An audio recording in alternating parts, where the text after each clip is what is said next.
Nate Maxon! Actually, I used the phrase "gone native" in conversation with a Native American man at the bus stop the other day, and you should have seen the look on my face. I didn't mean to. He just said, "How long have you been here?" I said, "I've been here long enough to have gone."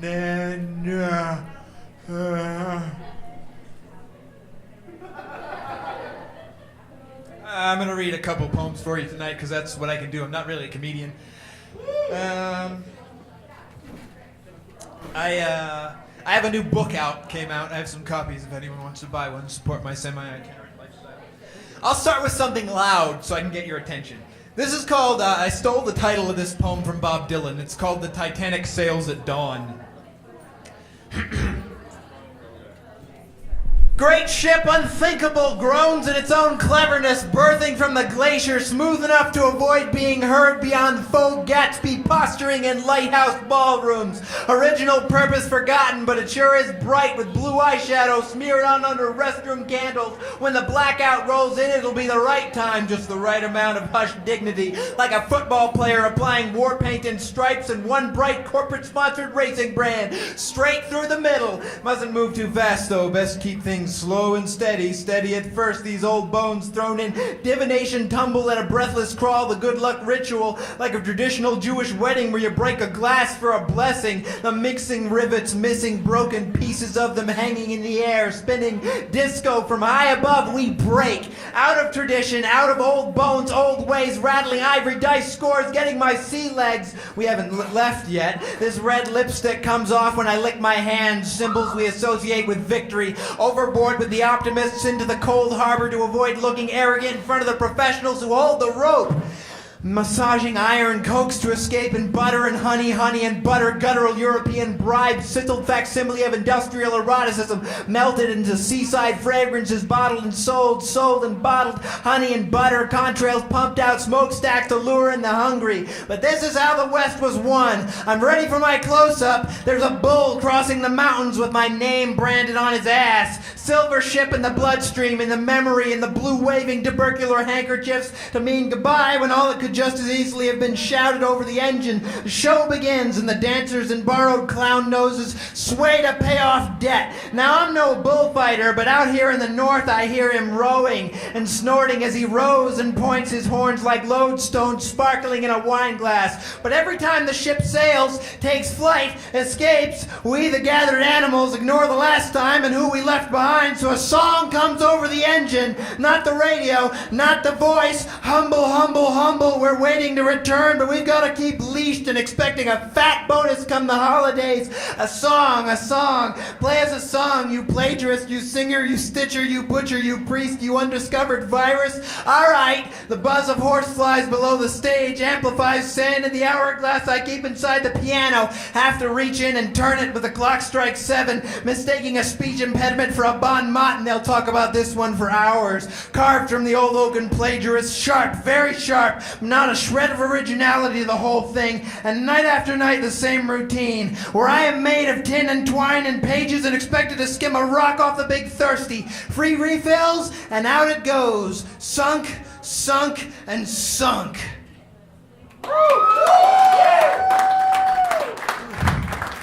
Okay, I got 2 more poems for you. This next one, this is called Mayday Lullaby.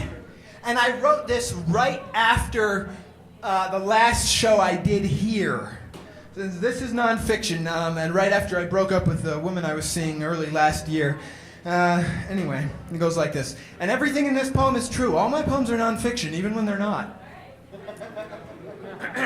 So I'm sleeping, or rather not sleeping, on an air mattress in my mother's house, and I may have forgotten to tell you this, but most of my poems are a little more narrative than that last one these days. And I was contemplating the taste of dust on furniture, bitter and full like an accidental sip of beer when you're very young and think it's apple juice before spitting it out.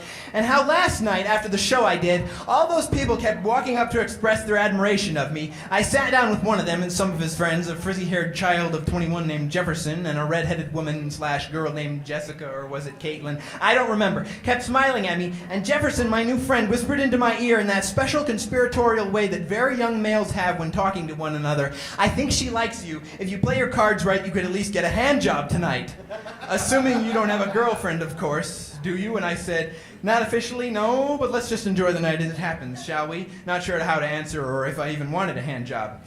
The woman, really a woman, not a child like Jessica/Caitlin or Jefferson and myself. I'm not sure what I am with. We've been meeting up every few weeks to drink and then have sex on a mattress in a room at her sister's house. And I'm consistently hypnotized by her, and we ran out of condoms and she told me she was on the pill, so we did it anyway. And I trust her, despite the fact that she freely admits to having sex with more men than just me. How many of their own known germs have I ingested now? I trust her, but in my more daring flights of hypochondria, I convince myself that she's given me HIV, which she hasn't, and panic because I don't have health insurance. But then I'll freely admit how romantic the idea of ruination has always been to me. In the bar, sitting watching this woman I apparently had a chance with, according to my new friend, I imagined getting that hand job, and in the final moments of it telling her, lying to her, I have HIV, and watching her recoil her hand back from my penis like it was a spitting cobra, and then running down the street screaming, unclean, unclean, right into traffic where a city bus, whoo, takes her out, or leaving her shoes upright on the pavement like the Wicked Witch of the East under a house. A more frightening prospect than my paranoia over dying of a known factor is that something is inside me, something unknown. That the woman who I lay there with that first time, resisting all urges, even as she whispered like a religious chant, I just want you to fuck me, fuck me, fuck me, until she told me she was on the pill, obviously that made me change my mind, might have awakened something else inside me. Something black and filled with fire. How does J.R.R. Tolkien describe the dwarves in Lord of the Rings letting the Balrog out of the depths of the mine? Ah yes, the dwarves delve too greedily and too deep and awaken something in the dark. Shadow and flame, all that good stuff. If I might wax philosophical about things I put in my body for a moment, because of an absurd joke on The Simpsons, which I didn't really understand till I was much older than when I first saw it, I spent several years believing that A Streetcar Named Desire was in fact a musical. I can't blame her. Whatever was in me was always in me, and I wish I could have told my new friend and what's-her-face, that guy you saw on stage, the one both of you were so taken with, well, he's a lunatic, he's a Balrog, he's sick, and I wish I could be him all the time, but I can't. Still want me to take my pants down? I have a disease and there isn't even a name for it. Sexy, huh? I didn't say these things to them or to anyone. I had to leave the bar a bit early because my friend that I was relying on a ride back home with was leaving early. I bid them adieu and made sure to waggle my eyebrows at Catherine. Was that it in what I considered to be an obscene fashion? So here I am on an air mattress in my mother's trailer, desperately wishing I was with the woman who I've been daring to ruin me. I like the way she nibbles on my back after we're finished, or that I'd spoken more than a few sentences to that 21-year-old child girl last night. This infatuation will pass like every other one, a fever gone through and then out like a firework or a spirit into the sky. I'm going to be 25 years old in around 2 months, and 2 days after my birthday, I'm expected to start paying back the student loan I took out before dropping out of college, to which I say, good luck bringing it out of me. Well then. Something's burning, something subtle. Not a fire in the woods, but something under, something burning. And I am so old these days, so old, and I never want to go to sleep again.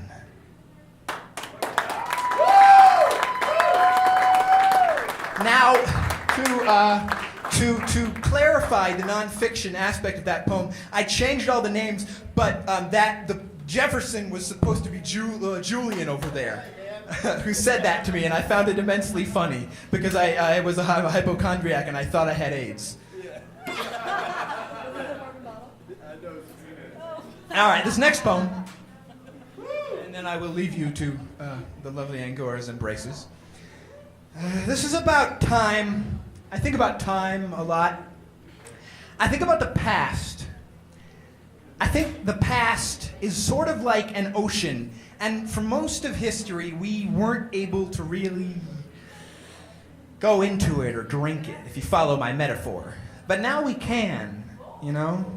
And it wasn't, at some point in the recent past, it wasn't really a very rare phenomenon for the signals in a person's teeth to be able to catch and transmit radio signals. And television signals, too, and relay them using the mouth as an amplifier, and thus the surgical results of tooth decay and cavities became correlated with schizophrenia, mimicking auditory hallucinations to a shocking degree.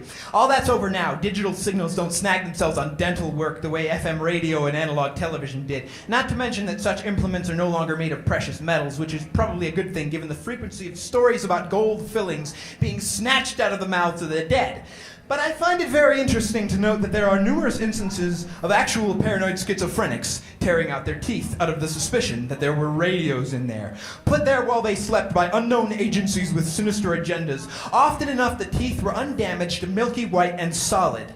And while this phenomena skyrocketed during the mid-20th century with the ascendance of television and FM radio as the primary vessels of entertainment, it actually predates the creation of either of those enablers. As soon as the radio was invented by Marconi and others, some of whom claim the idea just came to them, causing a lot of dispute about who actually created it, members of the illustrious brotherhoods of the mad and insane across Europe and America began to tear out their teeth.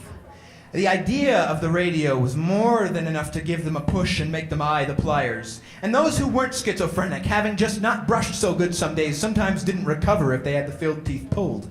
The signals stayed. And while the switch to digital may have lowered the rate of either triggered schizophrenia or false positives, I'm not so sure the digital miracle is any sort of cure, given the signals we're now deliberately sending non-stop to one another. We've become our own blackjack dealers at the crossroads. All the world is now a crossroads, and everyone's waiting in the night with a guitar case for the man to come around. And I'm not quite a master at it like certain third parties present in The Wire. I'll relate to you a few tales before I circle back around to my main points, which I will. You just have to take my hand and trust me on this. And by the way, we'll be focusing on our brief and very comfortable but contestable golden age for whatever morals these anecdotes are intended to imply. No offense to my future or the present. So, in the late 1960s, a woman named Margaret Lovett was working with NASA on the Virgin Islands researching how dolphins communicate. Over time, she became close to an adolescent male dolphin given the nickname Peter. Peter developed the habit of rubbing up against Margaret's leg in the same way a dog might. Eventually, she stopped pushing him away and began to regularly allow him to, if I might borrow a metaphor the use of which I'm not entirely confident about, go to second base with him. Now, here's where things descend into myth. After the project ended or was shut down, it's unclear, her colleagues came forth and said that not only had she allowed the dolphin to jerk himself off on her legs, but that she had in fact engaged in full-on intercourse with Peter. And that she and all the scientists working on the project had been allowed to use massive and regular doses of LSD in pursuit of communication. She denies both of these later facts and says that no LSD was used and that she and Peter's relationship never progressed beyond wet humping, which is the same as dry humping when you're a dolphin, mind you. I wonder how many fillings she had in her teeth, and if anyone has ever paid attention to the frequencies present in the vocalizations of dolphins. It seems obvious to me that most animals do not experience time the way we do. Time and radio signals, they had odd interactions. Digital signals, they show up with a snap of the fingers like magic. But radio is an alchemy. It takes time and sometimes temporarily removes itself from time, the delay between sending out the signal and receipt of whatever package of sound was sent. I believe that for a brief time in the mid-20th century, our antennae were really humming steady for a bit. Not long, just a few decades. Not all the messages may have been benevolent either. There might be warnings inherent in the medium, hence potential early adapters removing their teeth at the suggestion, at someone's suggestion, whose suggestion, maybe the devil, maybe not, just a story, but then again, so am I. And the machinery of eternal return is built out of coincidence, don't you know? Another example from when we may have been closest to an edge, to thin air and impatient signals. In 1972, psychologist John Calhoun built what he called Universe 25. He had, since the 1940s, built 24 utopian environments from mice, and each time the result was the same: overpopulation and oblivion. The 25th was designed to be the most perfect world yet, with the results seemingly predestined. No predators, abundant food, enough mice with no genetic deficiencies to sustain an entirely new and diverse population. But within 55 days, the mice population had already doubled. Food supplies were deliberately kept well above the demand for them, and it was the mice's own behavior that was guaranteed to bring the laboratory ceiling down on them. Past day 315, population growth had finally begun to slow, and the mice began to eat one another, prizing newborns torn from their mothers huddled in their nests. The male mice gave up defending their own territories and began simply seeking out the space of others. Except for a group known as the beautiful ones, who simply ate, slept, and groomed as chaos unfolded around them, having given up on even sex.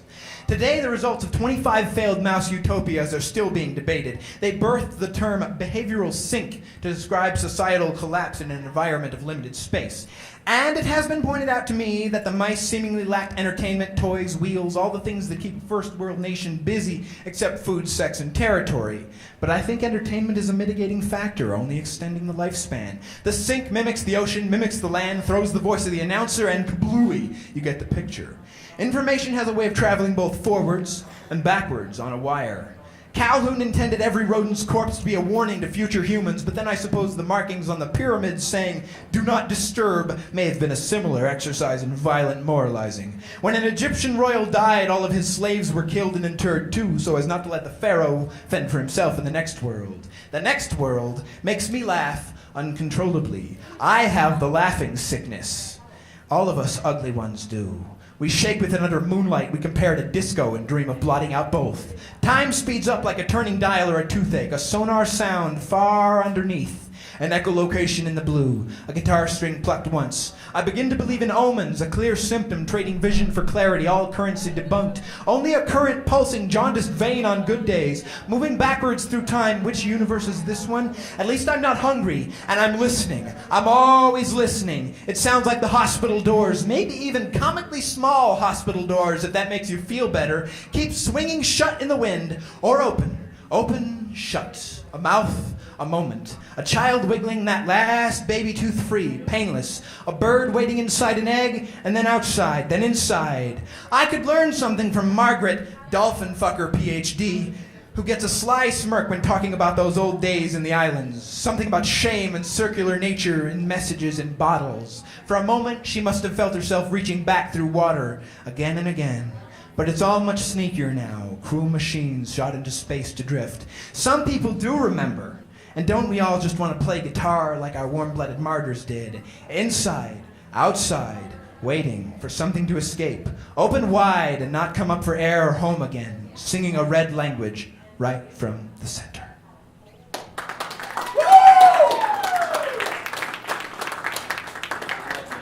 Thank you, guys.